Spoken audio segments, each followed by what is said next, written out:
chet eldan kelgan daromadlar bo'yicha juda ham ko'plab savollar tushyapti.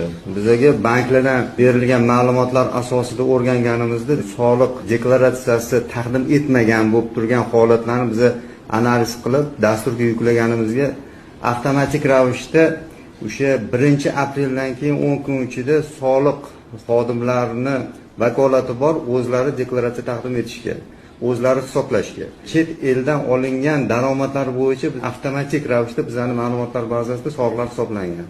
Ko'plab murojaatlar bo'lyapti, qanaqa qilib bizga soliq hisoblanib qoldi, nimaga soliq hisoblanib qoldi, o'zidan o'zi soliq hisoblanib qoldi, men hech qanaqa daromadim yo'q edi-yu deydigan vajda keltirilmoqda.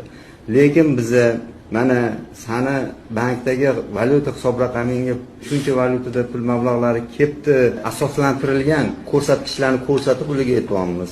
Endi ular keyin aytyapti, bo'pti, bu meni chet eldan o'zimni pulim, men o'zimni pulimni o'tdan bu yoqqa yubordim. Nimaga menga soliq hisoblanadi deydigan holatda ham bor. Yo'q, u o'zingizni pulingiz bo'lgani bilan siz u yerda chet eldagi yuridik tashkilotlardan kelayotgan pullar valyuta hisob raqamingizga kelib tushyapti. O'sha valyutadagi hisob raqamingizni ko'rib soliq hisoblaymiz. To'lov manbaida daromad solig'ini hisoblash deydigan soliq kodeksida tegishli moddalar bor. To'lov manbaida, demak, yuridik shaxsdan chet